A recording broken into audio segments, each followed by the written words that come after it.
Bueno, estamos en la lección 8 de Historia de Israel. Eh, Vamos a ver desde el reinado de Salomón hasta la caída de Samaria, que son 200 años, y 200 años movidos, ¿verdad? De muchos documentos y mucha historia. Desde luego que vamos a hacer una narración, digamos, salteada, abreviada de la historia, porque no podemos detenernos en muchos detalles que probablemente valdrían la pena, pero para un curso más largo. Sin embargo, además de esto, la clase pasada quedé en deuda con algo del rey David todavía, no terminamos David. Este, entonces voy a hacer una síntesis también muy breve del reinado de David, que es sin duda el rey más importante, ¿no?, de todos los reyes de Israel, de Israel, pero no se crea, no hay tantos datos de su reinado como para que tengamos que detenernos en aspectos así puntuales y muy diversos. En realidad hay muy poco de David, al grado que, como ya comentábamos, pues algunos historiadores contemporáneos dicen que David ni existió. Vamos, si no fuera porque se menciona la casa de David por ahí en algún texto, no parece que haya tenido un reino grande, ni poderoso, ni que haya hecho construcciones, y más bien lo que dice la historia del segundo libro de Samuel sobre David, pues son casi cosas anecdóticas, ¿verdad?, al interior, o de política interior, o de vida incluso familiar de David. Entonces, sin otro preámbulo, resumo aquí la historia de David.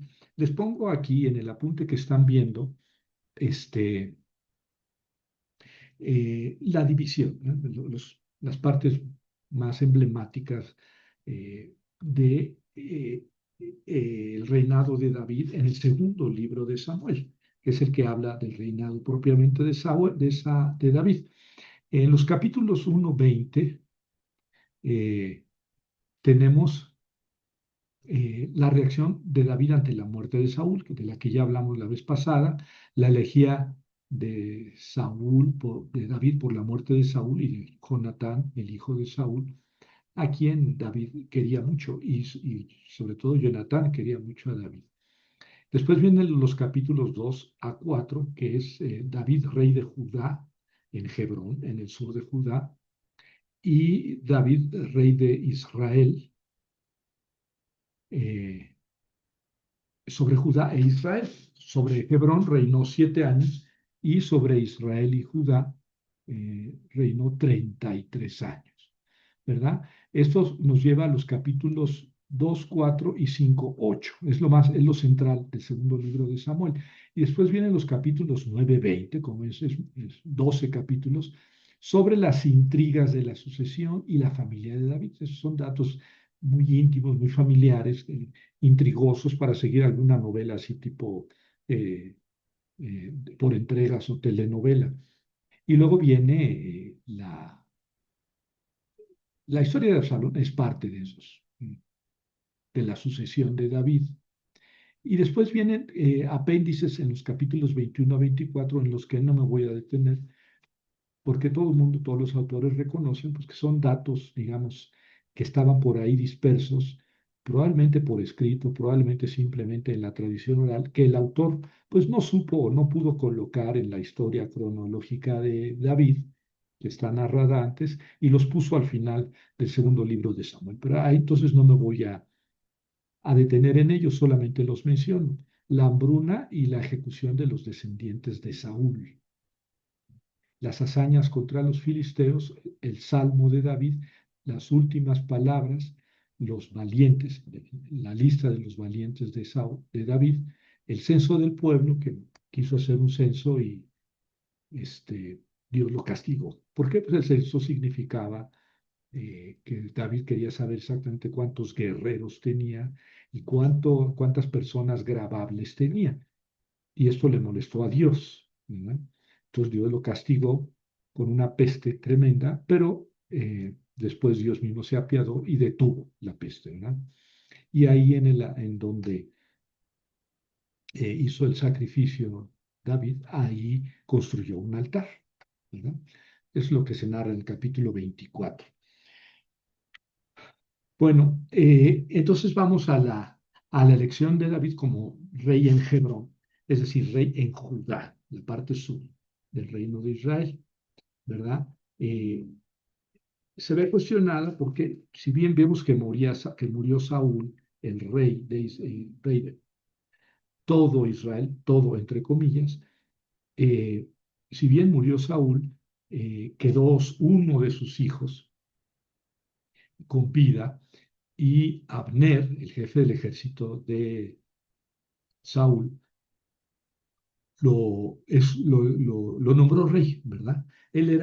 Tenía alguna discapacidad, eh, no sé exactamente qué consistía, pero no tenía movilidad completa. Y entonces Abner, el jefe del ejército de Saúl, lo nombra rey, ¿verdad? Seguramente con la intención de él mantenerse en el gobierno como gobernando detrás del rey, hijo de Saúl. También, bueno, hay que tener en cuenta que Abner quiso establecer una dinastía, porque no estaba escrito que el rey iba a ser dinástico, ¿verdad? Que al rey lo iba a suceder uno de sus hijos y así sucesivamente. Eso pasó David, después Salomón y más adelante siguiendo toda la dinastía de David. Pero no había pasado eso con los jueces, que brotaban carismáticamente por alguno o por otro lado de manera incontrolable para los hombres, era una decisión de Dios. Y Saúl fue el primer rey, entonces no estaba decidido que alguno de sus hijos iba a ser su sucesor. Entonces probablemente Abner quiso establecer la dinastía saúlica o saúlida, pero él gobernar detrás de este hijo discapacitado, que digo, no sé qué discapacidad tenía de Saúl. Sin embargo, Joab, el jefe del ejército de David, Abner es el era el jefe del ejército de Saúl, y Joab era el jefe del ejército de David, y Joab mató a Abner. Era un valiente Abner, un hombre muy valiente, porque Abner había matado a uno de sus hermanos, de Joab. Entonces se vengó Joab matando a Abner, pero no le dijo a David, ¿verdad? Lo hizo, pues eso también revela un poco la falta de carácter, ojo, la falta de carácter de David. No le dijo nada y fue a matar a Abner, este Joab. Eh, ¿Verdad? Yo olfateo en este relato que en realidad fue David el que mandó matar a Abner, pero como lo mató Joab, David se lavó las manos, ¿verdad? Algo así como el trompas, el orangután anaranjado, se lava las manos y dice, no, no, pues fue Netanyahu el que echó las bombas o el que empezó esto. Nosotros no tenemos más remedio que apoyarlo. Sí, probablemente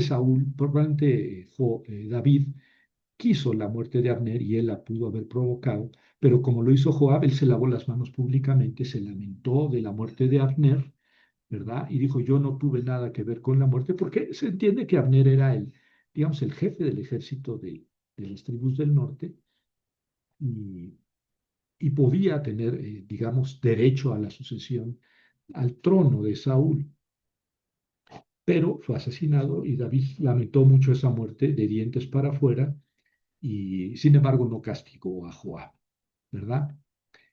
Eh, los israelitas, o sea, las tribus del norte, viendo que había muerto Saúl y que había muerto Abner, el jefe del ejército de Saúl, pues consideró que lo mejor y lo más prudente era someterse a David, ¿verdad? Eso está en el segundo libro de Samuel, capítulo 5, ¿verdad? Y entonces, de esa manera se unieron eh, Israel con David en un solo reino, ¿verdad? Eh,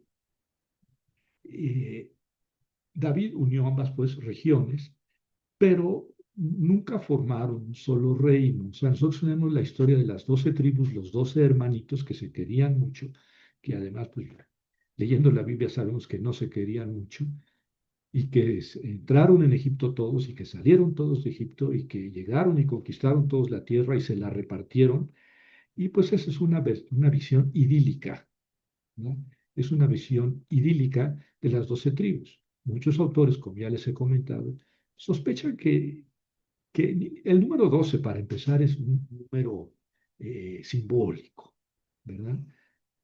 Además, pues se llega con artificios a ese número, porque no está ahí José entre las 12 tribus, pero sí están Efraín y Manasés, los hijos de José. No está Leví, que no le toca tierra, pero Manasés le toca dos inmensos territorios, uno en Transjordania y otro en Cisjordania. Y entonces luego hay tribus muy pequeñas como Benjamín, hay tribus que prácticamente desaparecieron al instante como Isaacar y Simeón, que fue absorbida por Judá, y hay tribus que estuvieron en el sur. Dan al principio estuvo al lado de Judá, pero después estuvo donde estaban los filisteos, zona peligrosa, y tuvieron que emigrar hacia el norte. Entonces ya se ve que ya hemos hablado de eso, ¿verdad? Pero entonces David hizo una unión. Y bueno, sabemos que Saúl era de la tribu de Benjamín o de Efraín, en el centro, pero al norte de Judá, y que Saúl nunca tuvo un ejército centralizado y que tampoco tuvo un control sobre todas las tribus, especialmente Judá y Simeón, pues no estaban bajo digamos, el cetro de Saúl. Entonces David las unió, ¿verdad? Pero de una manera bastante artificial. De hecho, la unión de las 12 tribus en una monarquía, pues duró muy poco. Con Saúl no fue todas las 12 tribus. Con David sí se mantuvo una unidad. Con Salomón se mantuvo cierta unidad, pero muy precaria. Y a la muerte de Salomón se chispó aquella unidad. La derrota de los filisteos no implicó que David tomara sus ciudades. Peleó contra los filisteos, pero los venció, pero no tomó sus ciudades. ¿Eh? Solamente, digamos que limitó el territorio de los filisteos, que ya no hicieron más incursiones hacia el reino de Judá. Y entonces hizo de Jerusalén la capital, ¿verdad? Eh, Jerusalén no había sido conquistada, era una ciudad cananea, como ya hemos hablado muchas otras que no habían sido conquistadas. Jerusalén era una de ellas. Y David muy astutamente fue a conquistarla, pero no con el ejército de Judá, ni con el ejército de Israel del norte, sino con un ejército de sus mercenarios pagados por él. Esto le daba libertad, es decir, si él hubiera tomado Jerusalén con el ejército de Judá, eh, los de Judá tendrían cierto ascendiente sobre David y sobre Jerusalén. Lo mismo si hubiera tomado Jerusalén con el ejército israelita. Entonces fue muy astuto y puso la capital de su reino en una ciudad que no pertenecía ni a Israel ni a Judá.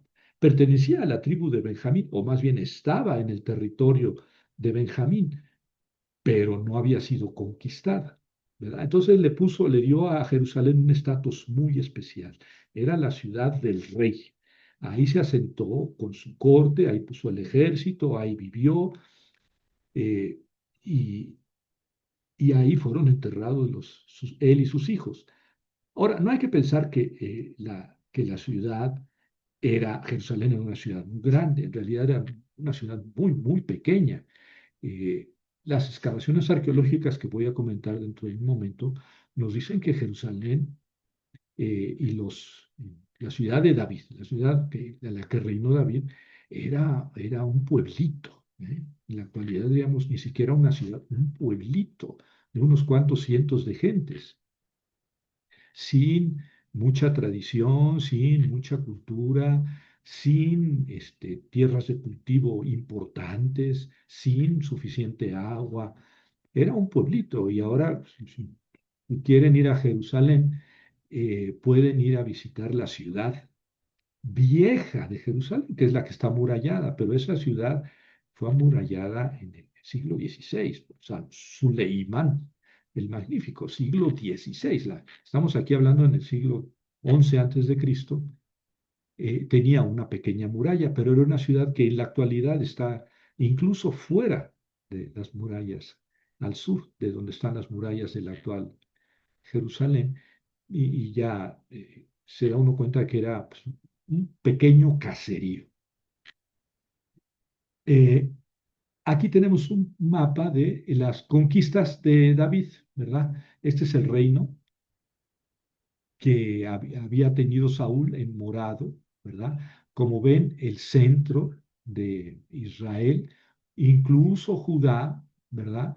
Aunque la tribu de Judá y de Simeón aquí abajo, pues poco tenían que ver con Saúl, pero él, digamos que mantuvo una buena parte de Transjordania. Aquí está el río Jordán, esta es la Transjordania, hasta acá, hasta esta región, toda la parte de Transjordania y la parte de este del Mar Muerto, ¿verdad? Limitando con Moab.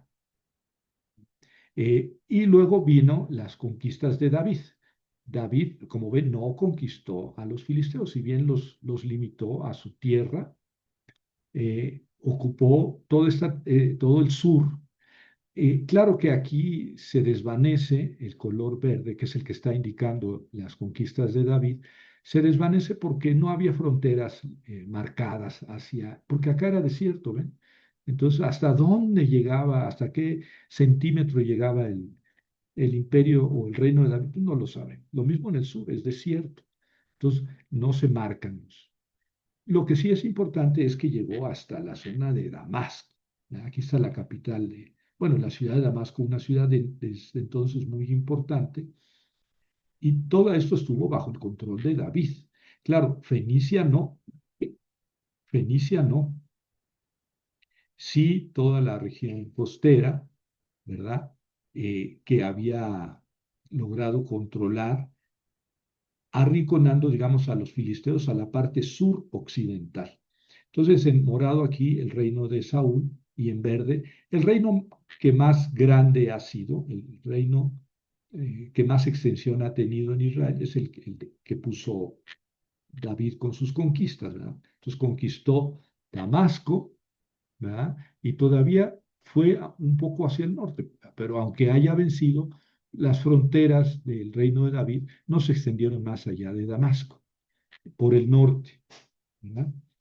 Y por la costa, pues de Fenicia, el sur de Fenicia siguió siendo independiente. Esta parte que había sido controlada por las tribus cananeas fueron conquistadas por David, la región costera, excepto Filistea. Bueno, entonces David tuvo otro acierto, puso un ejército mercenario, puso su capital en una ciudad que no era prácticamente ni de Judá ni de Israel, y puso ahí el templo, ¿verdad? Porque el arca de la alianza, que era, digamos, el instrumento o el, el, bueno, el instrumento, el símbolo religioso más importante de todo Israel, pues andaba peregrinando prácticamente el arca de la alianza. No tenía un templo como lo pinta el sacerdotal desde el desierto, ¿no? Con las órdenes que dio a Moisés de construir un... No, pues era nada más el arca de la alianza y no tenía un lugar fijo. Entonces David le hizo el templo en Jerusalén, y de esta manera unió, digamos, religiosamente a todo el reino, ¿verdad? Si bien en Jerusalén siguió existiendo una comunidad cananea. Esto fue, digamos, bueno, así fue la historia. David, cuando conquistó Jerusalén, no exterminó a los cananeos de ninguna manera. La ciudad siguió siendo cosmopolita, con una población muy importante cananea, pero ahora también una población muy importante israelita. De hecho, Sadoc, el sacerdote Sadoc de Jerusalén, he leído en un par de libros de historia, bueno, en varios, que Sadoc era un sacerdote de Jerusalén que no era israelita, no era de la tribu de Leví, no, era cananeo de Jerusalén. Y después, cuando vinieron del destierro, le pusieron a Sadoc ascendencia levítica. No, era levita, descendiente, ¿verdad? Y le ponen cosas. Pero al parecer no, Sadoc era un jerosolimitano cananeo. Y David seguramente, para congraciarse con la población cananea, puso a Sadoc como jefe del sacerdocio en Jerusalén, ¿verdad? Eh, un capítulo muy importante en el segundo libro de Samuel, es el capítulo 7, es donde se le promete a David que uno de sus descendientes estará siempre en el trono, porque Saúl manifiesta al profeta Natán su deseo de construir el templo. Él quería construir el templo. Puso el arca de la alianza en Jerusalén, pero quería construir el templo y quería hacerle una casa, porque templo y casa son la misma palabra en hebreo. Y entonces el profeta le dice, ¿tú quieres construirle una casa a Dios? Pues Dios te va a construir una casa a ti. Una casa en sentido figurado, porque le va a hacer su descendencia que siempre tenga un rey, descendiente suyo, sobre Israel, sobre Judá. Ese es el famoso capítulo 7, ¿verdad? Esta idea de un Estado fuerte, centralizado en Jerusalén, seguramente es reflejo de una teología muy posterior. Capítulo 7 del segundo libro de Samuel, como en general todos los libros de Samuel, Jueces, Josué, Jueces, Samuel 1, Samuel 2, Reyes 1 y Reyes 2, son en realidad deuteronomistas y su redacción es del siglo sexto antes de Cristo, siglo sexto, probablemente finales del séptimo antes de Cristo, y ya tiene una teología muy definida que ya hemos comentado en otras ocasiones. Bueno, aquí en el capítulo 7 del segundo libro de Samuel se nota claramente la teología deuteronomística, ¿verdad? Que Dios escogió a Jerusalén y que es el único lugar donde va a haber templo y que Dios dio la ley y que la ley es, digamos, el instrumento en el que se fundamenta la alianza de Dios con su pueblo. Yo soy tu Dios y te protejo si tú cumples la ley. ¿Ya? Si tú no cumples la ley, pues yo te voy a castigar, o tengo derecho a castigarte, o no tengo obligación de protegerte.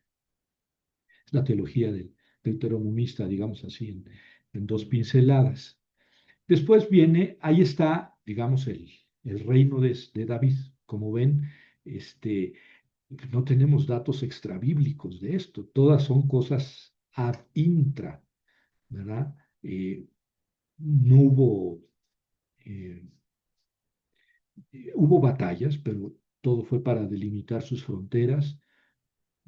Eh, no tuvo mayores problemas hacia adentro David como rey, hasta que él ya se hizo viejo. Ya saben que estaba muy viejo, tuvo muchas esposas, tuvo muchos hijos, y cuando se hizo viejo, pues ya era viejito, mañoso, ¿verdad? Y no les ponía freno a sus hijos. Así lo dice, ¿eh? Así lo dice el segundo libro de Samuel. Samuel no ponía freno a sus hijos, entonces los hijos se mataron entre ellos. ¿Mm? Este, Resulta que Amón violó a su media hermana, a una hermana de sangre de Absalón, y Absalón se enfureció mucho y mató a Amón, ¿ah? Y a su hermano, bueno, a su medio hermano. Y después tuvo que huir Absalón porque temía que el rey lo castigara por lo que había hecho. Y luego la historia dice que Samuel se moría de ganas de volver a ver a su hijo, este, de ver su rostro y abrazarlo, a pesar de que había matado a su otro hijo de David. Eh, el caso es que Absalón regresa al reino, pero regresa con intenciones de quedarse con el reino, ¿verdad? Y intriga contra su padre David, al grado de que es proclamado Absalón, bueno, se proclama o es proclamado por sus amigotes, es proclamado rey. Y entonces, al saber esto, David huye. David huye de Jerusalén porque no quiere enfrentarse con Absalón, su hijo.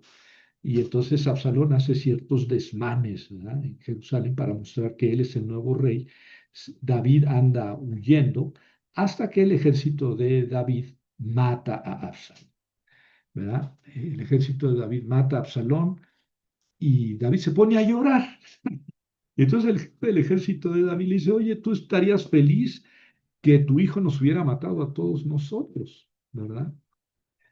Tu ejército, tu gente te defendió a ti y mató a tu hijo, al impostor, al que te anda al que te arrebató el reino. Ahora tú tienes que salir, quítate esas lágrimas, así más o menos, ¿eh? Quítate esas lágrimas de los ojos, enjúgatelas y sal a agradecer y a felicitar al ejército por la victoria que tuvieron, ¿sí? Así era David. Bueno, ya vienen los capítulos 21-24, ¿verdad? Y ahora sí ya empezamos el tema de la lección de hoy, que es de Salomón a la caída de Samaria. Salomón era uno de los hijos de David, no era el mayor, ¿verdad? Era uno de los hijos de David, era hijo de Betsabé. Betsabé fue esposa de Salomón, pero ella había sido esposa de Urías, un general del ejército de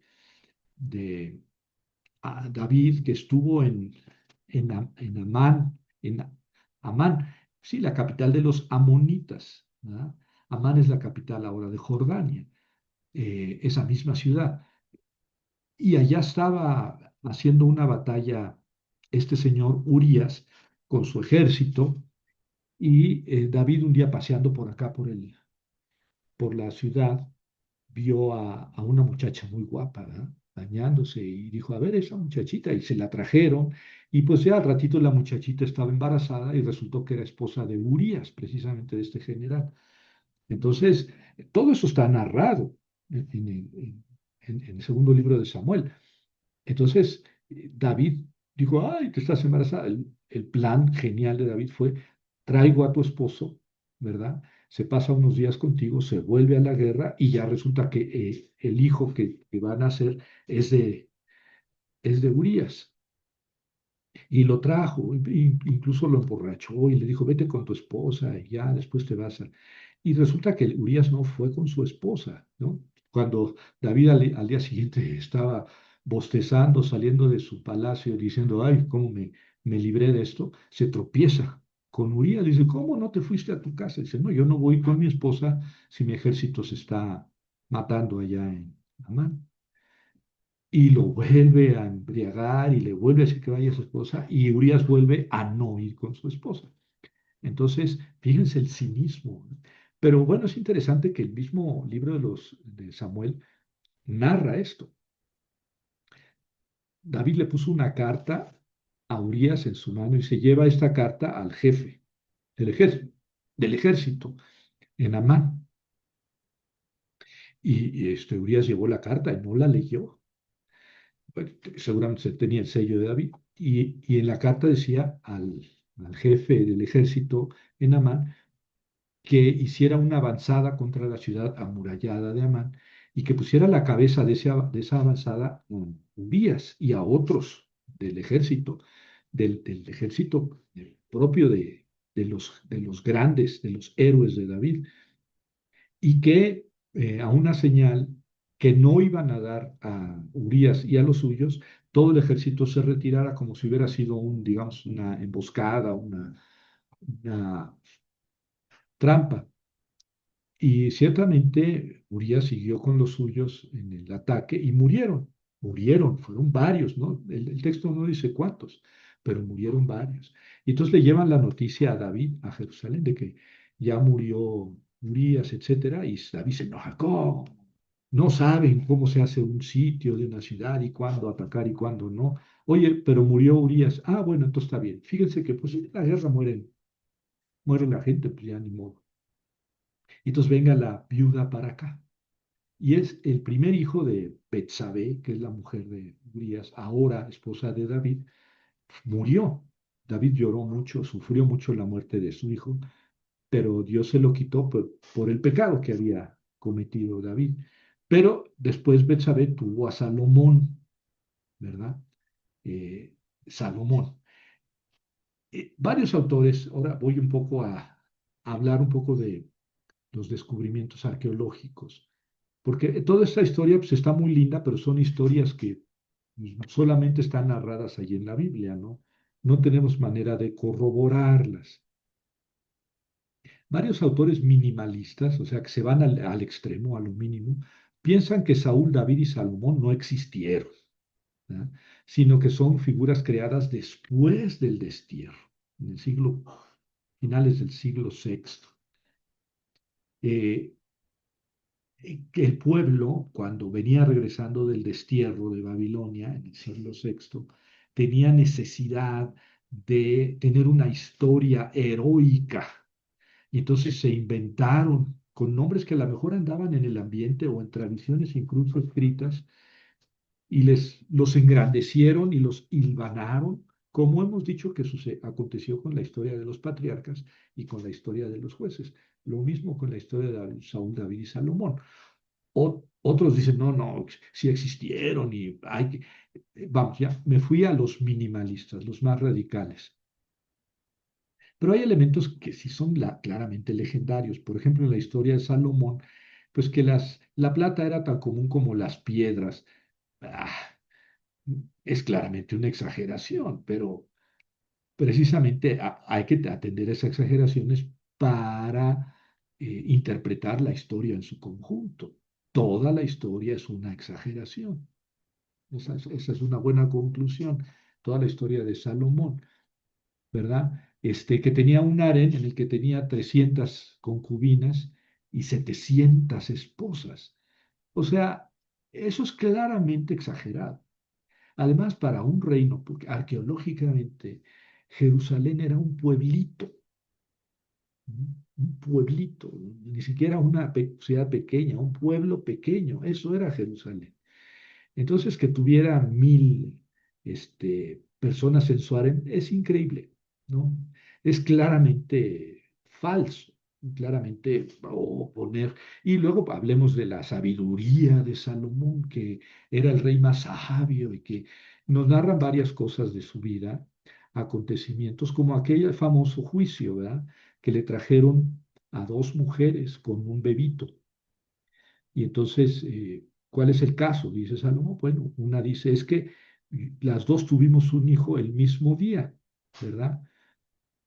Pero ella durmiendo con su hijo, lo ahogó, se acostó sobre él en el sueño y su hijo se ahogó, ¿verdad? Y ahora dice que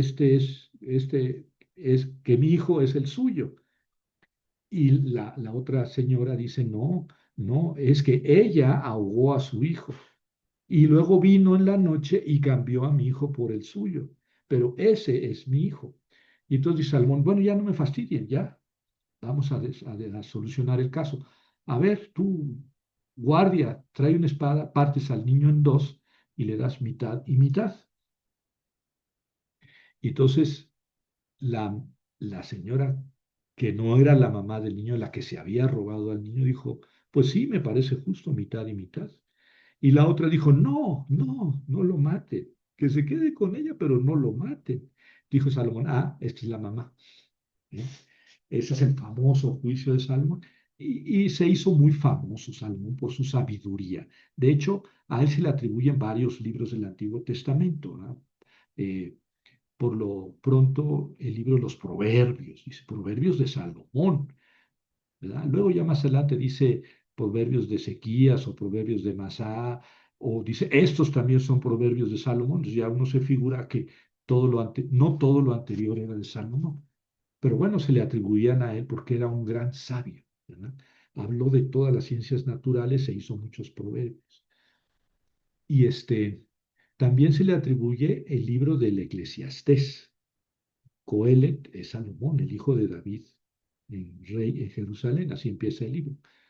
Palabras de Coelet, hijo de David, rey en Jerusalén. No puede ser más que Salomón. Coelet es, digamos, un sobrenombre de Salomón. Es el segundo libro que se le atribuye. También se le atribuye el libro de la sabiduría. La sabiduría de Salomón es el último libro de lo que los católicos llaman Antiguo Testamento. Es el último, es el libro de la sabiduría de Salomón. Aparte de esto, pues el gran cantar de los cantares.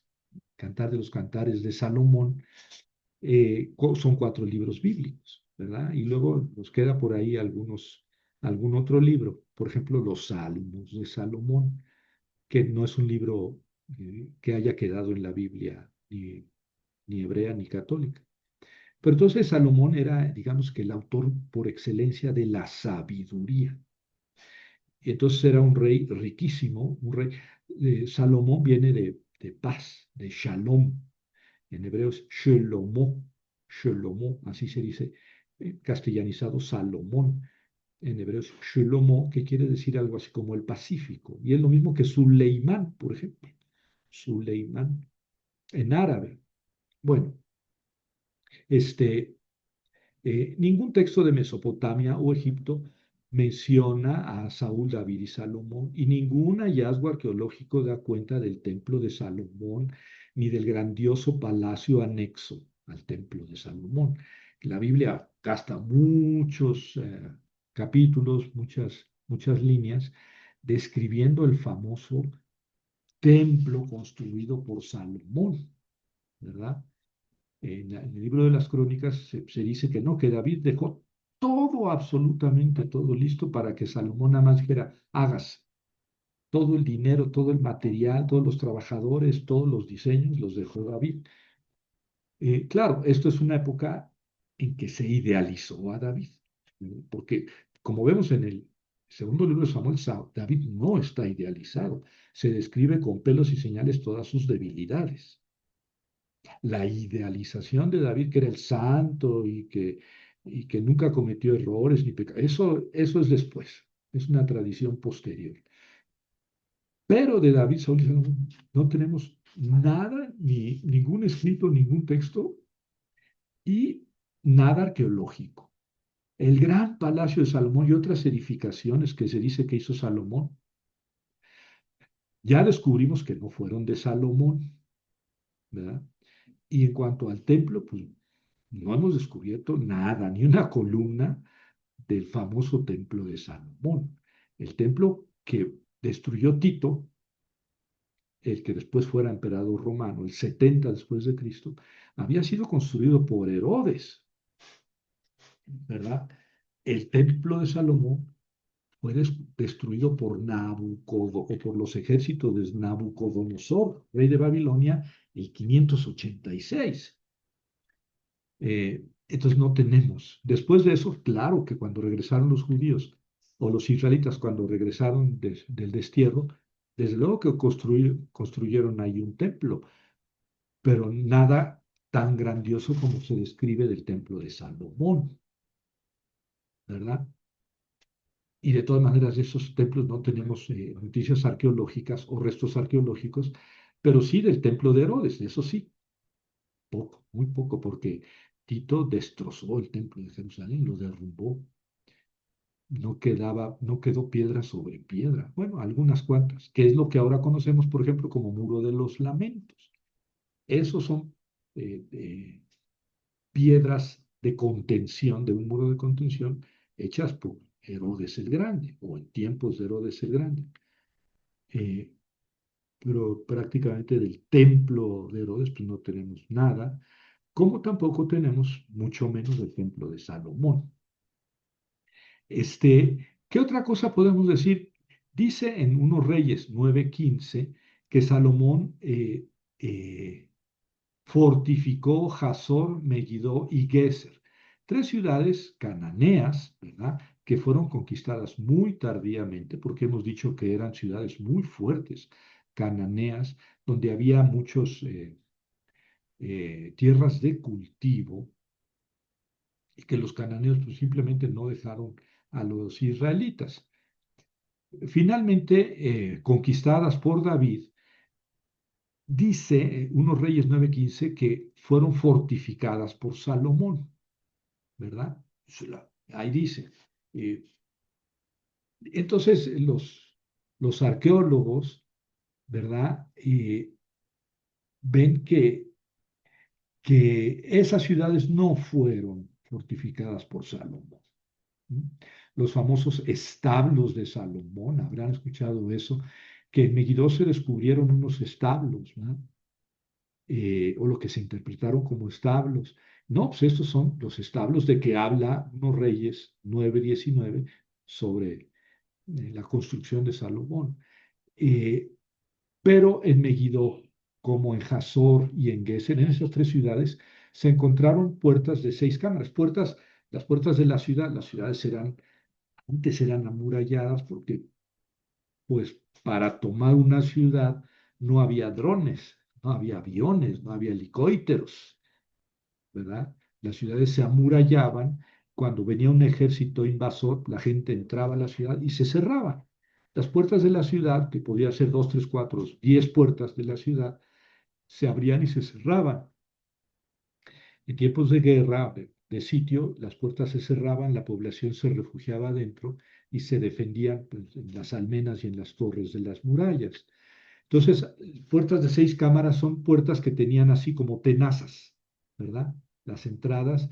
Entonces, cuando un ejército entraba por ahí, pues, se tenía que, digamos, enfrentar, digamos así, a 3 puertas en vez de a una puerta que además estaban fortificadas. O sea, poníamos torres al lado de cada puerta de manera que un ejército que quisiera entrar por la puerta, pues tenía que enfrentarse a grandes bajas de los arqueros que estaban arriba de las torres y a las ondas y a las catapultas, etcétera.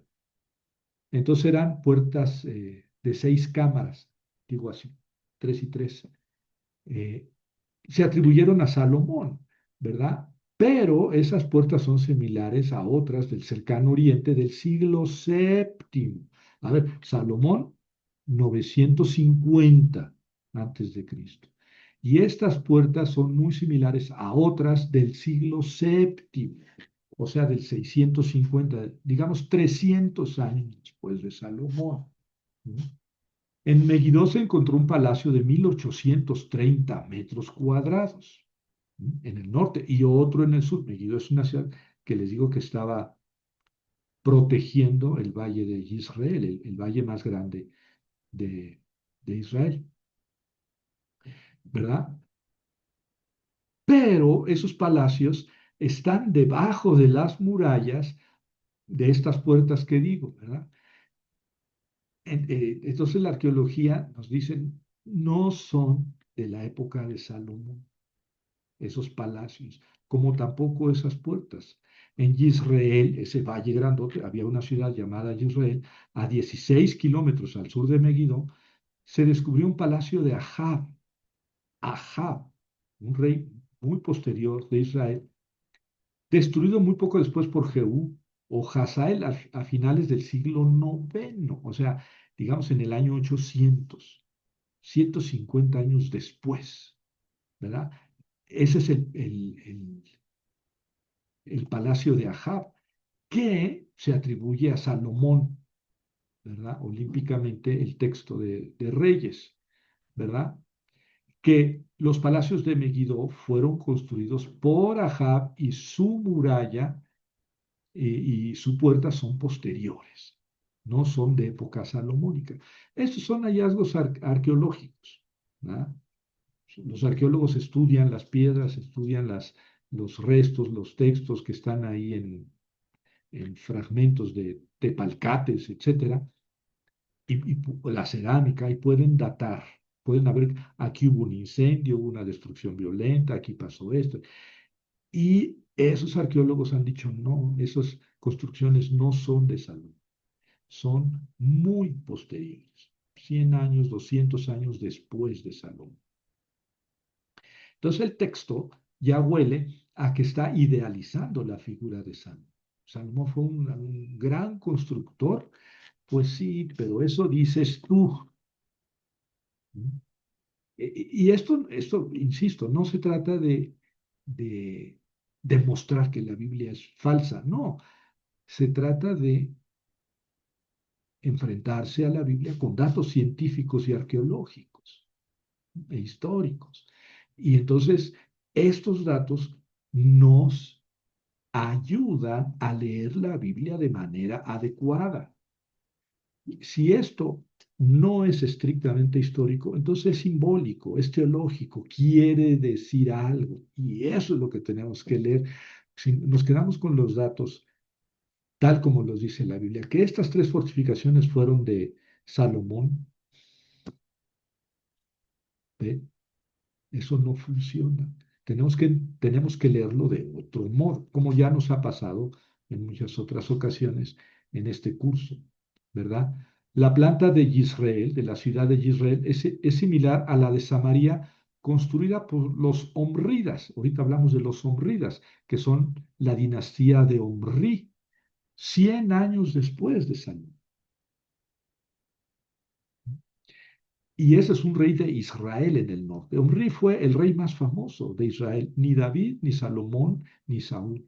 El rey más famoso y más conocido internacionalmente fue Omri, un rey de Israel, que formó una dinastía de 4 reyes. Él, su hijo, su nieto y su bisnieto fueron reyes de Israel. Y ese fue el más famoso. Ese sí es conocido por algunos documentos históricos de los que vamos a hablar más adelante, ¿verdad? Bueno. No es posible que Salomón hubiera ordenado esas construcciones viviendo en un pueblo tan precario como Jerusalén, porque los datos arqueológicos no nos engañan en eso. Jerusalén era un pueblito. Las grandiosas construcciones de Salomón no son pensables, ¿verdad? En el rey de un pueblito. De un total de aproximadamente 45.000 personas que vivían en las serranías, porque hemos dicho que los israelitas eran gente de los cerros, en las llanuras estaban los cananeos. ¿Ah? Con David ya conquistaron toda la tierra, pero de un total de aproximadamente 45.000 personas que vivían en las serranías, un 90% habría residido en los pueblos del norte, es decir, Israel. De Jerusalén para el sur, 5.000. 5.000.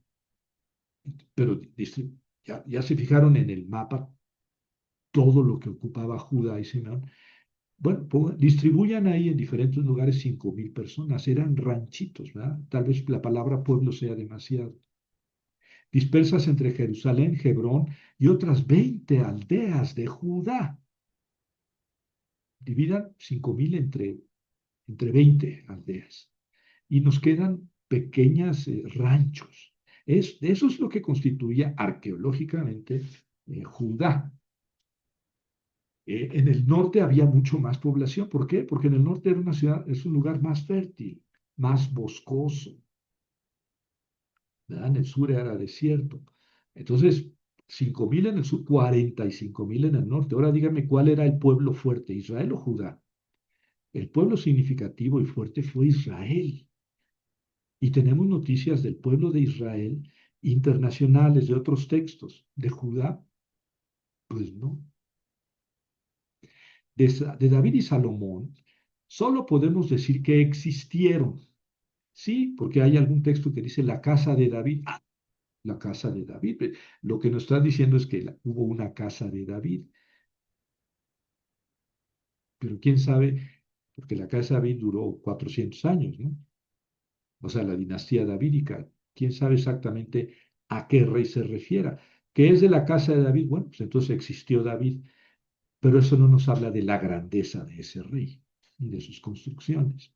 Bueno, entonces aquí tienen el reino de David y de Salomón, ¿verdad? El reino en la época de Salomón, que es este café, vean cómo se extendió en el norte. Aquí está Damasco, ¿no? Y se extendió hacia el norte, ese es el río Éufrates. Hasta acá llegó por el noreste, hasta el río. Y sin embargo, Fenicia siguió siendo independiente, lo mismo Filistea, ¿verdad? Pero Salomón, digamos que, eh, si no, es su área de influencia, ¿verdad? Su área de influencia, no era del reino, pero llegó hasta el río Tigris. Digamos que el reino llegaba hasta aquí, hasta Kadesh, ¿verdad? Eh, un poquito al norte de Damasco, ¿no? Todo el centro y exceptuando Filistea y los fenicios, ¿verdad? Acá en el este, pues se pone esa línea, pero era una frontera muy, digamos, muy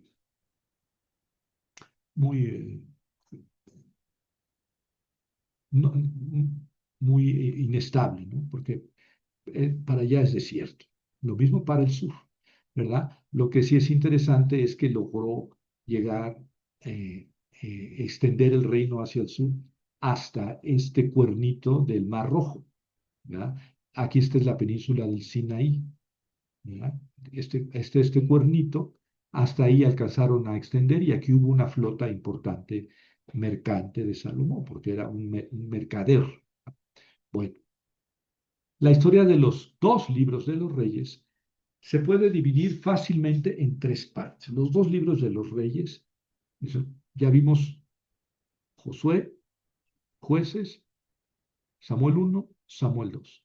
Y ahora vamos a los dos últimos reyes, dos últimos libros deuteronomistas, que son los dos libros de los reyes. Se llama así Reyes 1 y Reyes 2. Se pueden dividir en tres partes, ¿verdad? La historia del ascenso y reinado de Salomón. Es la primera parte.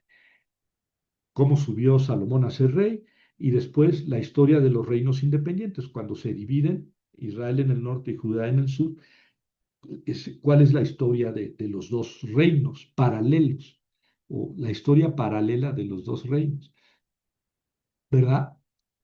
Hasta la caída de Samaria, el 721. Samaria era la capital de Israel en el norte, por cierto, fundada por Omri, por los Omridas.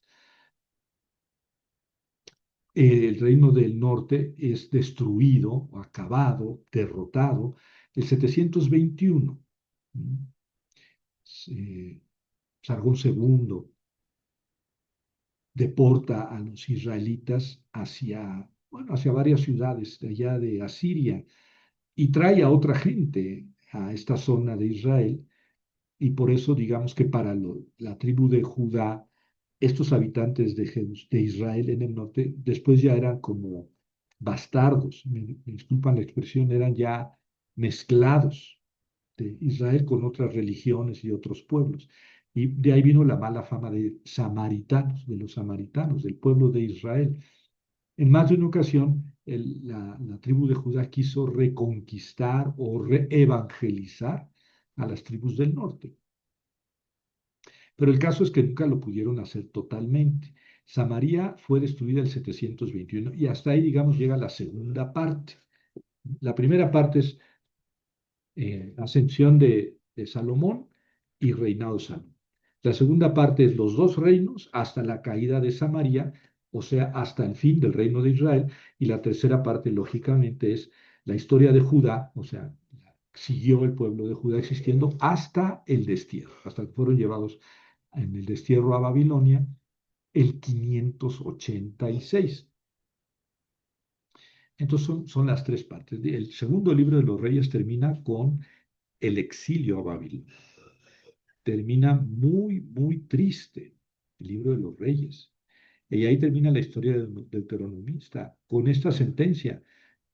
El pueblo no fue fiel a la alianza, le falló a Dios, se fue con otros dioses, traicionó a Dios, a Yahvé, y Yahvé los entregó en manos de sus enemigos.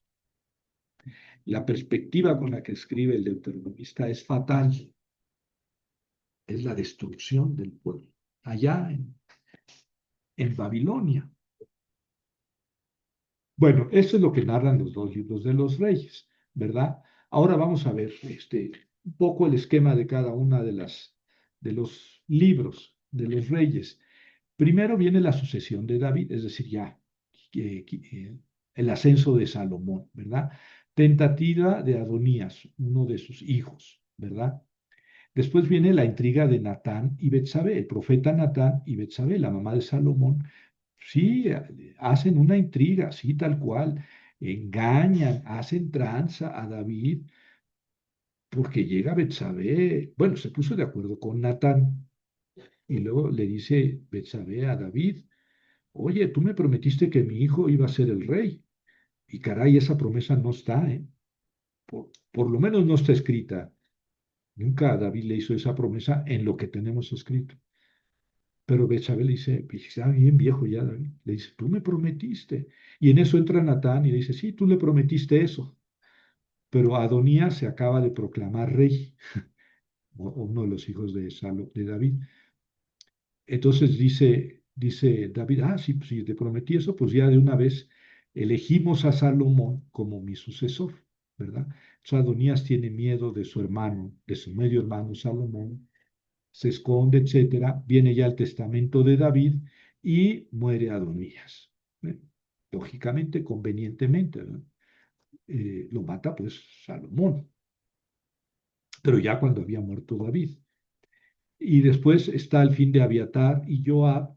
Joab era el jefe del ejército de David, que ya ven que ese fue el que mató al jefe Abner, al jefe del ejército de Saúl, sin avisarle a David. Y Joab era una persona muy poderosa. Y David no hizo nada en vida, pero le dijo a Salomón, ahora que yo me muera y que tú seas rey, deshazte de Joab. Y Abiatar, el sacerdote que había protegido a- que se había equivocado de bando, ¿verdad? Que no estaba del lado de David. Y entonces mueren ellos dos, los matan, ¿verdad? Y también muere Semei otro, y queda, digamos, ya listo, despejado el reino para Salomón. Por lo menos así se presenta la historia. La historia de Salomón está en los capítulos 3 a 11 de, del primer libro de los Reyes, ¿verdad? Y está muy fácil. Salomón sabio es la primera parte, ¿verdad? El sueño de Gabaón, donde él tiene un sueño y Dios le dice, ¿qué quieres que te dé? Este, como, ¿qué quieres que te dé? Mucha riqueza, muchas conquistas o mucha sabiduría. Y Salomón dice, dame sabiduría para gobernar a mi pueblo. Y le dice Dios, ah, como escogiste la sabiduría para gobernar a tu pueblo, te voy a dar todo, ¿verdad? Muchas mujeres, mucha lana y paz.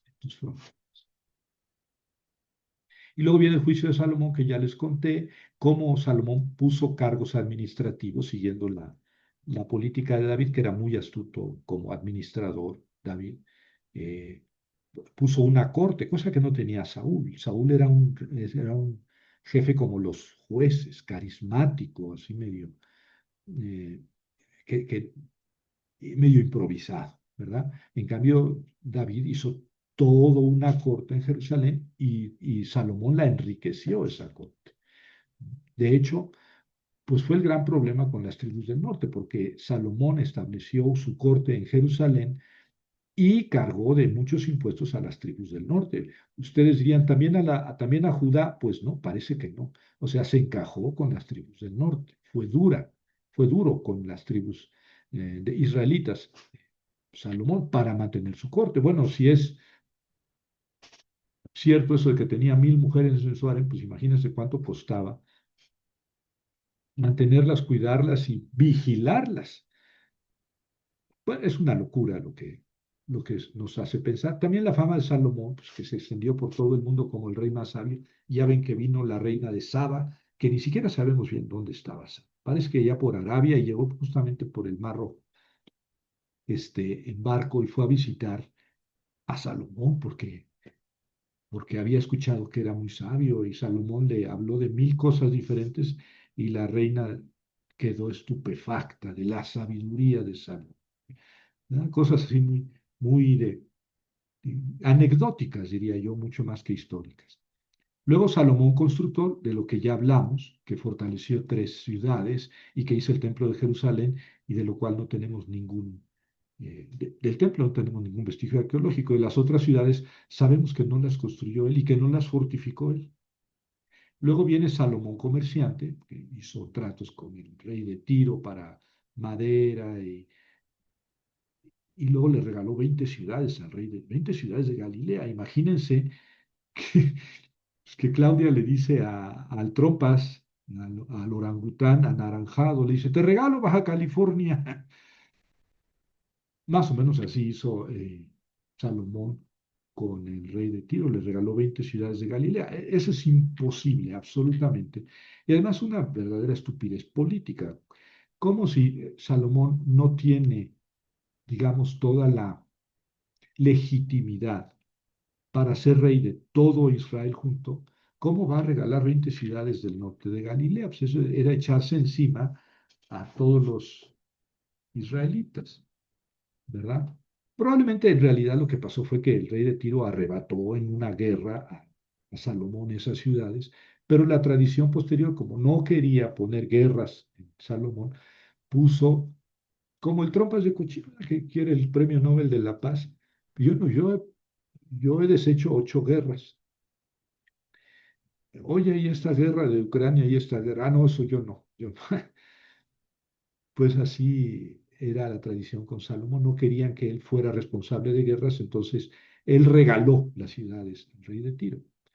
Y los errores de Salomón, pues sobre todo que tuvo muchas mujeres y que a sus esposas, si bien esto es muy posible, sobre todo porque se casó con una hija del faraón y esto hizo que tuviera buenas relaciones con el faraón, Salomón, fue pacífico, pero se casó con muchas otras mujeres de muchos otros lugares y a todas había que satisfacerlas en el culto, es decir, no solamente en la cama o como reinas, sino en el culto, o sea, tenían su templo cada una de sus esposas, ¿verdad?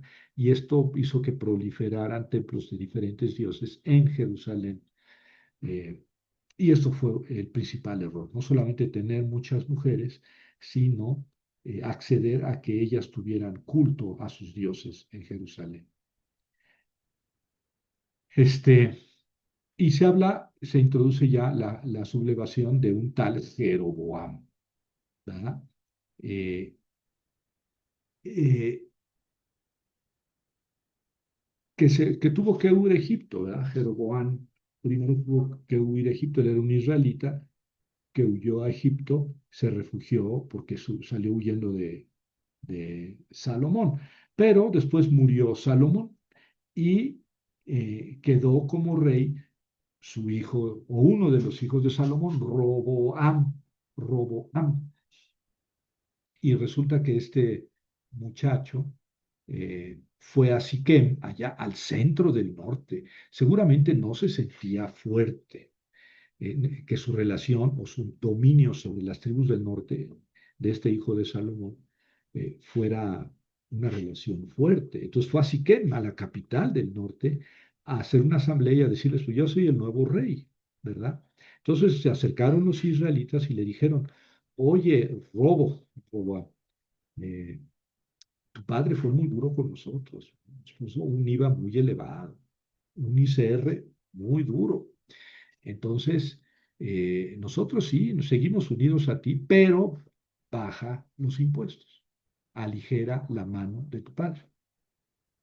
Entonces, el muy babas de Salomón, de Roboam, hijo de Salomón, fue consultar, bueno, pues, consultó a los viejos y los viejos, los sabios le dijeron, pues ya, los viejos, ¿sí? Que somos bien, le dijeron a Roboam, no, pues tienes razón, quieres que sean, que estén contigo y que sean tus muletas, tu apoyo, y que te sirvan, pues aligeras de la carga impositiva. Tienen razón. Pero luego se fue a hacer sus cervezas con los cuatachos. Y ahí le dijeron, no, no, si te pones blando ahorita, después no te los vas a quitar del sí. Todo les va a ser pesado. Entonces diles que si tu padre fue duro, tú vas a ser el doble. Y eso hizo el muy babas de Roboam, ¿verdad? Ya se encontró otra vez con los jefes de Israel y les dijo, no, si mi padre Salomón fue suave con ustedes, van a ver quién soy yo. Y entonces los israelitas, encabezados por Roboam, a ver, aquel que había huido a Egipto, eh, le dicen a Salomón, pues nos vamos, ¿por qué tenemos que obedecerte a ti? Goodbye. A tus tiendas, Israel, y ahí viene esa expresión. ¿Qué tenemos que ver nosotros con la casa de David? A tus tiendas, Israel, ¿verdad? Y entonces ya se hizo el cisma político. Se separó Israel de Judá. Dejaron de depender de Roboam, el hijo de Salomón, y se escogieron como rey a Jeroboam. ¿Eh? Roboam en el sur, Jeroboam en el norte, y a partir de ahí ya viene la historia de los dos reinos, paralelamente contada. Pero este Jeroboam, pues ni tardo ni perezoso, planteó también un cisma religioso, es decir, puso un becerro en Betel, en el sur del reino de Israel, y otro en Dan. Pero fíjense lo curioso, le dice a los israelitas, este es el Dios que te sacó de Egipto. O sea, no está renegando de la tradición de la salida de Egipto y de la salvación y de la elección y de la ley entregada en el Sinaí. No, es el mismo Dios, pero aquí está representado en este toro, en este becerro. Entonces, ¿se acuerdan ustedes que también cuando bajó a Moisés con las tablas de la ley escritas por Dios, o las lajas de piedra, más que tablas, lajas de piedra, con la ley escrita por Dios, se encontró con que Aarón les había hecho un becerro, pero también este es Yahvé, que te sacó de Egipto. Entonces, eso no significaba otra religión, otra creencia, otra fe. No, probablemente era, vamos, porque si ustedes ven la reacción de Aarón cuando le dice a Moisés, ¿por qué hiciste eso? Pues me pidieron que les hiciera, pues les hice, y salió esto. O sea, para él no era tan grave el asunto. Y lo mismo para Jeroboam. Y esto hay que entenderlo 1000 años antes de Cristo. Este, era la misma religión, el mismo Dios, las mismas tradiciones. Pero aquí está representado por un toro. Bueno, saben que en el templo de Jerusalén había toros, ¿verdad? Ahorita vamos a ver una imagen, una reconstrucción del templo de Salomón, y ahí había toros, y muchos toros. Era una imagen importante. El toro, como en Asiria, como en Mesopotamia, en Babilonia, en Egipto, la imagen de la fuerza, el toro. Este es el Dios que sacó de... Y entonces se consumó así el cisma religioso, y así los israelitas no tenían que ir a Jerusalén a rendir culto, que eso hubiera sido en cierta forma un seguir unidos Israel con Judá. Y viene la condenación de Israel, es decir, claro, al redactor final pues, no le caen bien los israelitas, ¿verdad? Esta es la gran apostasía, el gran pecado de Jerusalén es tener otros dioses, ¿verdad? Es la abominación. Y entonces ya de antes lo condenó al fracaso. Claro, está escribiendo 500 años después. Bueno, y luego ya vienen a partir del capítulo 14 los dos reinos, ¿verdad? Como el texto va de Judá a Israel. En el año tanto de Judá empezó a reinar en Israel. Tal. Ahora, lo más curioso es que casi todo esto, hasta la caída de Samaria, se centra en Israel.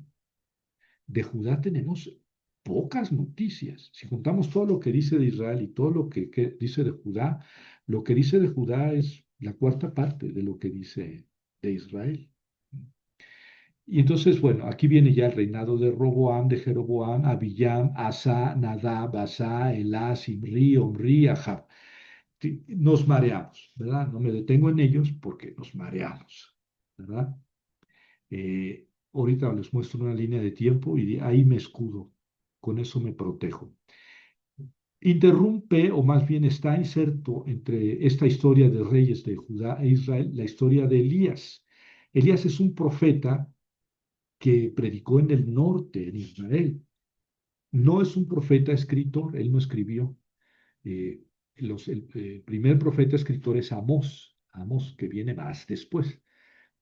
Pero ahí en los libros de los reyes, en el primero y en el segundo de los reyes, están insertas las historias de Elías y Eliseo, dos grandes profetas que también son, digamos, eh, personajes hacia adentro de la historia de Israel. Eh, Tampoco sus acontecimientos pues son bonitos, son interesantes, ilustrativos, pero no nos hablan de la relación de Israel con Judá y con los pueblos vecinos, ¿verdad? Salvo algunos detalles, por ejemplo, guerras contra Aram aquí, etcétera. Y luego viene el segundo, termina el capítulo 22, el ciclo de Elías continúa, ¿verdad? Pero ahí termina el libro de los reyes, el primero, y viene el segundo libro de los reyes, ¿verdad? Y acaba el ciclo de Elías, ¿verdad? Y continúa el ciclo de Eliseo, ¿verdad? Cuando Elías se va al cielo en un carro de fuego, etcétera, ¿verdad? Y vienen los milagros de Eliseo. Eliseo era un profeta muy milagrero, o milagroso, hacía muchos milagros, muchos, más que Jesús, ¿eh? Bueno, no, a lo mejor no más, pero sí más aparatosos. Es un profeta de grandes milagros. También es un profeta, si quieren, políticamente menos trascendente, pero con mayor cantidad de milagros. Y entonces viene el ciclo de Eliseo, eh, que se entrecruza con la historia de los reyes de la época, ¿verdad? Termina esto en el capítulo 13 y sigue los dos reinos, Israel y Judá, hasta la caída de Samaria, ¿verdad? Y otra vez reino de este, reino de este, reino de este, reino de este. Digamos que estos dos ciclos, el de Elías y Eliseo, nos vienen como intermedio, ¿verdad? Entre listas de reyes, porque son en realidad historias muy, muy breves, ¿verdad? De Amasías, 22 versículos, de Jeroboam segundo, ¿verdad? De Ocosías de Judá, 7 versículos, de Zacarías de Israel, 5 versículos. Entonces, no nos vamos a detener eso. Lo importante es que esta primera parte, o sea, hasta el capítulo 17, termina con la caída de Samaria. ¿Qué es la caída de Samaria? Pues era la capital del reino de Israel. ¿No? Entonces, digamos, simbólicamente era la ciudad más fortificada, la ciudadela. Cuando cae esa ciudad, se entiende que cae todo el reino de Israel. Y cayó el 721 en manos del poder asirio. Vinieron los de Asiria y se comieron, derrotaron a los israelitas. Los deportaron a muchas ciudades diferentes y trajeron o llevaron a Israel gentes de muchas ciudades diferentes. Entonces, esa era una técnica de los asirios, ahorita vamos a hablar de ella, una técnica muy, muy, una estrategia muy violenta porque destrozaba a las naciones, destrozaba la cultura. O sea, de Israel ya no volvemos a saber nada. Los asirios destruyeron la cultura, destruyeron la religión, destruyeron al pueblo de Israel. La tribu de Judá, que ahorita explicamos por qué no fue atacada por los asirios, este, logró subsistir. La próxima clase hablamos de eso. Y luego fue llevada al destierro. Pero los caldeos, que ya son los de Babilonia, los que llevan a los de Judá al destierro, los llevan juntos y viven en Babilonia y no traen gente nueva a habitar acá en Judea. Y 50 años después, otro rey, en este caso Ciro, rey de Persia, le pega a los caldeos, a los babilonios, y permite a los israelitas regresar a Judea. Entonces, digamos que el destierro de Judá nada más duró 50 años, mientras que el de Israel destrozó. El destierro de Judá fue nada más a Babilonia. En cambio, el de Israel fue a muchas diferentes ciudades. En el territorio de Judá, los caldeos, los babilonios, no trajeron gente de otros pueblos. En cambio, a Israel sí. Y ahí está la diferencia. El reino de Israel fue destrozado, mientras el reino de Judá logró subsistir.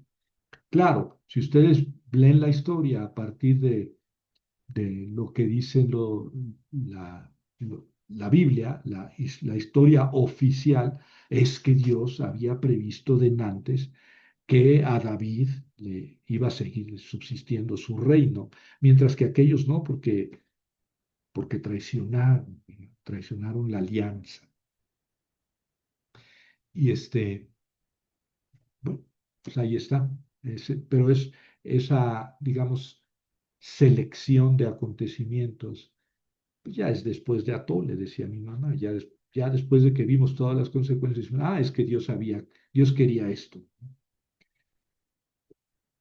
Bueno, y entonces eh, seguimos hablando de Salomón y aquí les pongo unas imágenes del templo, porque lo que nos representa el templo, de lo que podemos, digamos, dibujar a partir de los datos que nos da el primer libro de los Reyes, pues tenemos digamos, estas reconstrucciones del templo, ¿verdad? Aquí tenemos el gran mar de bronce eh, con agua para utilización de los sacerdotes para las purificaciones con 12 bueyes. Ya les decía que el buey también jugaba su papel en el templo de Salomón.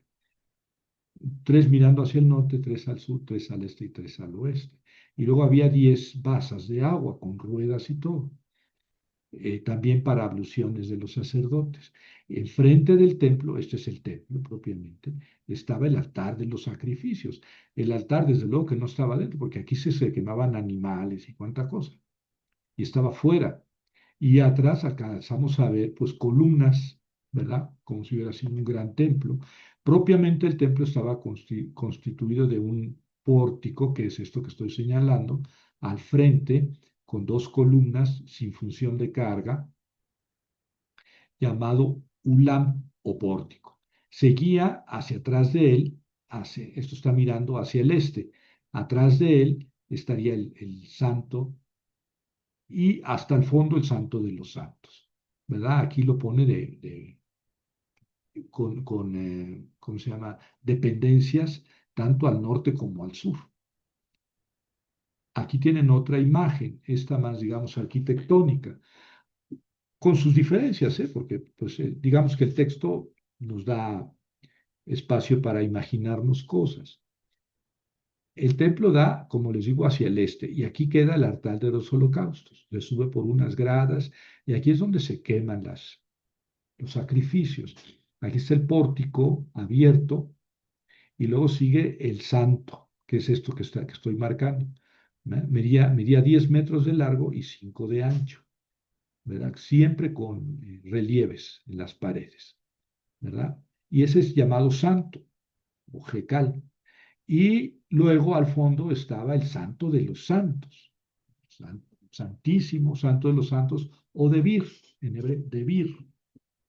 Y ahí estaba el arca de la alianza y estaban los dos ángeles, eh, digamos, protegiendo el arca. Estas son las basas para las abluciones de los judíos, eran 10. Acá está el mar de bronce para las purificaciones, con los 12 bueyes. Aquí tienen personas para indicar un poco las proporciones, ¿verdad? Este, el Santo de los Santos medía 5 de ancho y nada más 5 de fondo. Era un cuadrado, un cubo, digo, un cubo. Y las dependencias laterales aquí están marcadas, ¿verdad? Claro que aquí están eh, más pequeñas que acá. Este es un edificio demasiado grande. Creo que más o menos así lo representa el libro de los Reyes. Aquí tienen otra reconstrucción, ¿verdad? El pórtico hacia el norte, hacia el oeste, no se vea, pero era un pórtico que rodeaba todo. Y esto hacía que aquí se generara un atrio, ¿verdad? El atrio donde tenían derecho a entrar los sacerdotes, porque aquí es donde se hacían los sacrificios, ¿verdad? Al templo en realidad no se entraba todos los días. En el santo, en el jecal, estaba el candelabro de los 7 brazos, la mesa de madera de acacia cubierta de oro para los panes de la presentación, de la proposición, estaba el altar del incienso, ¿verdad? Y acá el arca de la alianza en el fondo. Eh, Ahora, al fondo, pues son tradiciones posteriores, pero di- solamente entraba el sumo sacerdote una vez al año, ¿no? Para hacer todos los servicios que se tenía que hacer ahí, especialmente la limpieza, pero una vez al año el sumo sacerdote. Bueno, esta es la estructura más o menos del templo de Salomón, es una construcción grandiosa, según el relato de unos reyes. Ahora, ¿qué tenemos arqueológicamente de esto? Hay que decir dos cosas. La primera, que me parece fundamental, es que No es creíble que un rey de un ranchito construyera una cosa tan grande. Ya vimos que las construcciones famosas de las fortificaciones en Megiddo, Gezer y Hazor, pues no fueron de Salomón. Entonces no es creíble que lo hubiera construido Salomón. Por otro lado, no tenemos nada arqueológico de esto. Claro, se entiende que ahí se construyó, bueno, este es el templo que había destruido Nabucodonosor, el 586, y se entiende que lo arrasó, lo quemó, y después se entiende que ahí construyó, 500 años después, Herodes el Grande, el gran templo de Jerusalén, que fue el que conoció Jesús, ¿verdad? Y que fue el que destruyó después Tito, el año 70 después de Cristo. Y ya no tenemos nada del templo de Herodes, o sea, de esto que estamos viendo, ni los pórticos, las columnas ahí, no lo tenemos. Todo eso fue destruido. Es una gran explanada donde los musulmanes han construido muchos edificios. Si nos paseamos por la explanada del templo, pues vemos muchas edificaciones musulmanas, de la época ya musulmana. Pero hay que decir que los musulmanes construyeron ahí el templo porque ahí se fue Mahoma al cielo. Este fue el último lugar que pisó Mahoma antes de irse al cielo, pero cuando Mahoma fue a Jerusalén, el templo ya no existía. Eso es en el siglo séptimo, Mahoma. El templo fue destruido en el siglo I. Entonces, los judíos llegaron a tener ahí culto y los cristianos llegaron a hacer ahí una iglesia, ¿verdad? Pero con la venida del Islam, 730 y tantos, ahí construyeron el domo dorado, que es para celebrar que de ahí se fue Mahoma al cielo, etcétera. Pero ellos no destruyeron el templo de Jerusalén, ni tampoco los cristianos, lo destruyeron los romanos. Bueno, pero, ¿cómo ven? Y aquí tenemos otra reconstrucción, igual, aquí está el pórtico, las basas de agua, el mar de bronce, el altar de los holocaustos. Una columna se llamaba Booz y la otra Joaquín, quién sabe por qué les pusieron nombre. El pórtico, después aquí está el santo de los santos, ese 4, 5,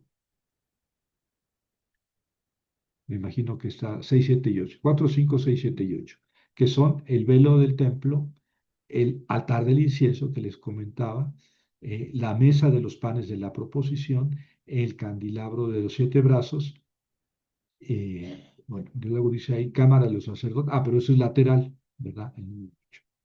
Y en el fondo, pues el santo de los santos, que es lugar santísimo, santo de los santos o de Vir, ¿verdad? Los querubines y el arca del pacto de la alianza. Bueno, ahí tienen algunas reconstrucciones que les pongo aquí en los apuntes porque siempre son útiles para la imaginación. Todo esto lo hizo, bueno, está descrito en el primer libro de los Reyes. Eh, y entonces ya viene aquí la división del reino, de lo que ya hablamos, ¿no? Eh, de la división con Roboam y Jeroboam.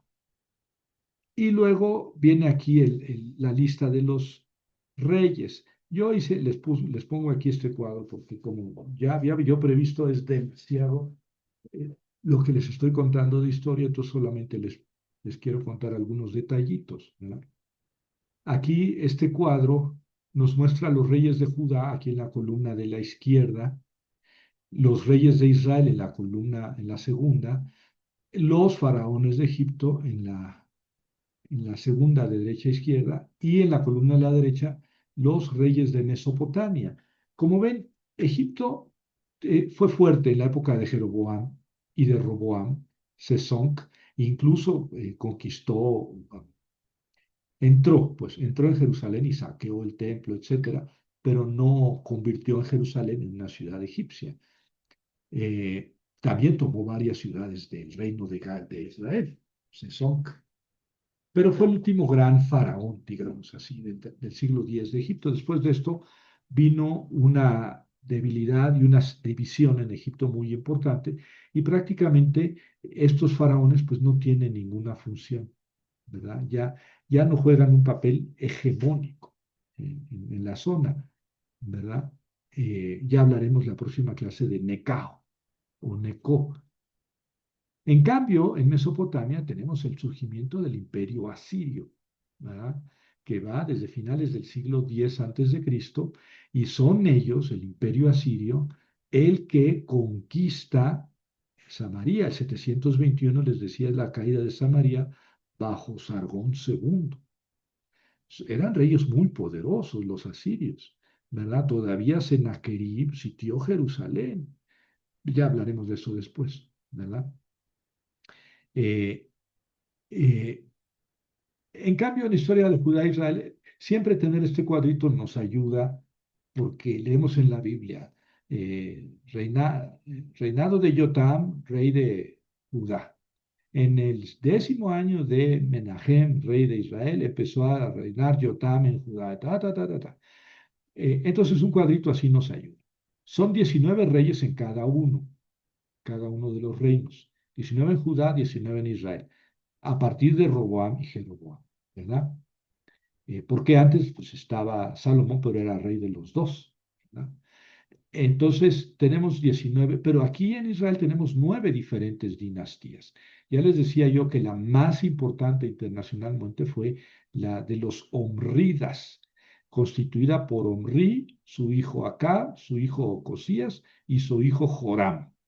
4 reyes. Es la dinastía más famosa, porque todavía muchos años después, en una estela por allá en Mesa, dicen, la casa de Omri, la casa de Omri, pero ya había desaparecido la famosa casa de Omri, ¿verdad?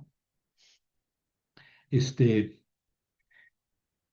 pero fue, digamos, la dinastía más famosa. Y entonces son 9 dinastías diferentes en el reino de Israel, mientras que en Judá son también 19 reyes, pero una sola dinastía, ¿verdad? Aquí todos son hijos de hijos de hijos de familia, solamente tenemos una excepción aquí en Atalía, ¿verdad? Atalía, ella fue reina o regenta, ¿verdad? Y es la única que no era, digamos, descendiente directa de David.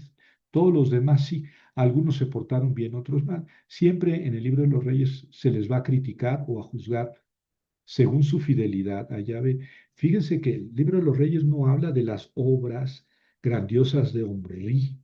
Nos enteramos más bien por otros testimonios extrabíblicos que por lo que dice la Biblia. Y es que la Biblia no está, pues no, aquí no se está transmitiendo la historia tal cual aconteció, sino nos está transmitiendo eh, la fidelidad que tuvieron los reyes o no a la alianza con Dios.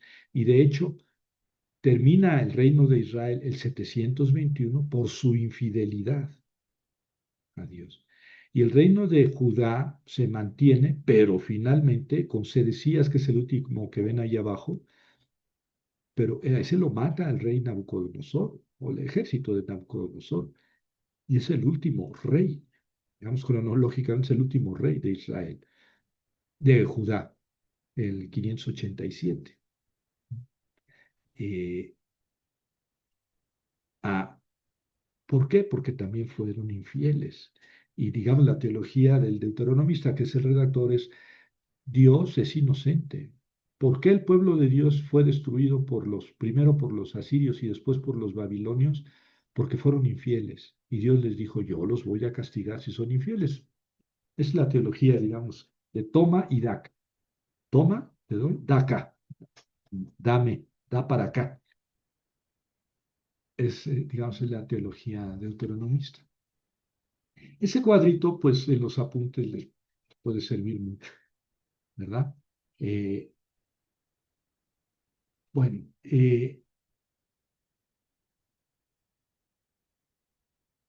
yo me estoy presionando un poco, pero yo voy a seguir mejor la política de la semana pasada. Si no termino, pues no termino, ¿verdad? La próxima semana retomo donde nos hayamos quedado y hablamos de la historia ya nada más de Judá hasta la caída. Quiero retomar aquí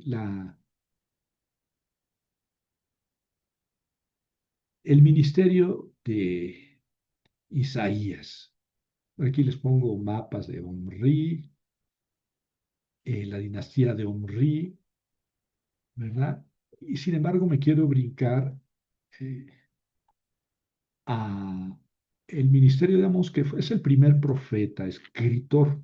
Primero es Elías y Eliseo, pero ellos no escribieron.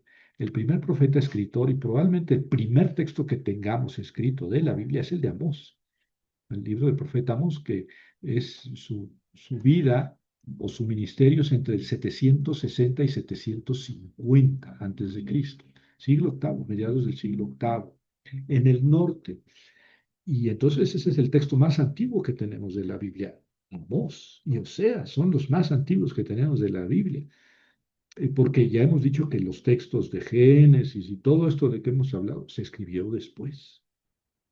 Si queremos leer la Biblia en orden como fue escrita, habría que empezar por Amós.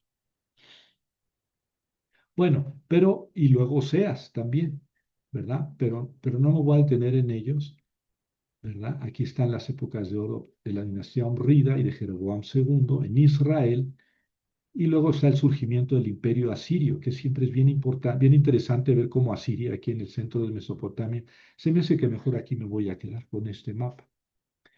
Asiria se extendió en el norte de Mesopotamia.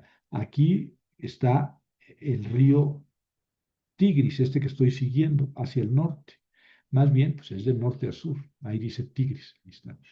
Viene del norte, ¿verdad? Acá en estas montañas se forman los afluentes que aquí se convierten en el río Tigris, ¿verdad? Ahí está Nínive, en la margen occidental del río Tigris, ¿verdad? Y desciende así hasta el Golfo Pérsico. En cambio, el río Éufrates también se forma en las montañas de acá de Asia Menor, ¿verdad? Aquí están los afluentes del Éufrates y están más al oeste que el Tigris, desciende hacia el sur, pero luego se va hacia el sureste, ¿verdad? Ahí dice Éufrates, aquí está Babilonia, ¿no? Y aquí está Ur, y luego se juntan los dos ríos y desembocan en el Golfo Pérsico. Aquí está Irán, ¿verdad? Aquí está Irán. Eh, desde la frontera oriental del río Tigris es Irán. Bueno, eh, cuando surge el imperio asirio, no surge de la noche a la mañana el imperio asirio, desde el año 1000 antes de Cristo empiezan, digamos, algunos reyes asirios a tener estos impulsos imperiales, es decir, a dominar terreno, a dominar naciones, como no habían tenido en Mesopotamia, ¿verdad? Ni los egipcios eran así, porque los egipcios pues, es una civilización en cierta forma aislada, ¿verdad? Mar al norte, Egipto tiene mar al norte, desierto al oeste, desierto al este y desierto al sur. Entonces Egipto era, digamos que en una isla y y sí, tenía muchos intereses geoestratégicos aquí, ¿verdad? Toda la vida Egipto dominó esta zona, ya lo hemos platicado, pero fuera de ahí no pasaba. En cambio, así, y los caldeos tampoco, hemos hablado que tenían ciudades-estado, pequeños brotes de hegemonía, lo mismo en el norte, pero Asiria es el primer gran imperio, ¿ya? Que tiene justamente esa idea de convertirse en imperio. Y entonces pues, no la tiene nada fácil, ¿verdad? Porque empieza a crecer y aquí tenemos las campañas de Asurbanipal. Aquí dice Nasirpal, que nosotros lo conocemos como Asurbanipal en verde y de Salmanasar III en rojo, es digamos el origen. Entonces, primero en Asurbanipal en verde como parte de Nínive y se extiende al norte, ¿verdad? Primero el verde, y se extiende al este y luego desciende por el Éufrates, ¿no? Hasta Nippur, en el corazón de Mesopotamia del sur, y después regresa otra vez al norte. Entonces, estas son de Asurbanipal, las campañas de Asurbanipal. Al norte va contra Urartu. Urartu era una nación poderosa en el norte, ¿verdad? Que frenó al imperio asirio. Y hacia el oeste, pues tenemos que llegaron a controlar todo el Mediterráneo, ¿verdad? Justamente hasta el norte de Israel. ¿Mm? Hasta el norte de Israel. Aquí está la línea verde, ¿verdad? Y después, Salmanasar III, la línea roja, se extendió al sur, se extendió al norte y volvió a Cilicia y especialmente Siria, es la región de Siria, y se extendió hacia el sur, ¿no? Hacia la tierra de Israel, pero eh, felizmente se detuvo en el norte de Israel. Así nació el imperio asirio. Después creo que tengo otro mapa así. Aquí está cuando el gran Tiglat-Pileser III, ¿verdad? Este es el gran rey de los asirios. Eh, a ver, si me permiten, vuelvo a la línea de tiempo para que ubiquemos a Tiglat-Pileser III. Sorry que los estoy mareando. Aquí tenemos Tiglat-Falasar III, 745-727. Es decir, si la caída de Samaria fue en 721, el gran fundador de este imperio fue porque aquí dice, Asiria se debilita, sí, después de estos grandes reyes se debilita, pero con Tiglat-Falasar III vuelve la grandeza asiria 745 y ellos son los que destruyen Israel, sí, la tierra de Israel, ¿verdad? Después a ellos les pega el reino de Babilonia, le pega a los asirios, no fue un imperio tan duradero. Digamos que si contamos de Tiglat-Pileser 745 hasta el 631, tenemos poco más de 100 años del imperio, de la fuerza del imperio asirio, que claro, no hay que descontar que antes tenían ya mucho poder, sin embargo, tenían muchos enemigos, como lo acabo de ver en este mapa. Los asirios tenían muchos, estaban rodeados de enemigos. O sea, acá en el este están los medos, que siempre han sido, por eso destruir Irán, no. Irán es un pueblo milenario, mucho más antiguo que Estados Unidos, milenario, y fueron el gran poder. En el Antiguo Testamento ya hablaremos a eso, los persas.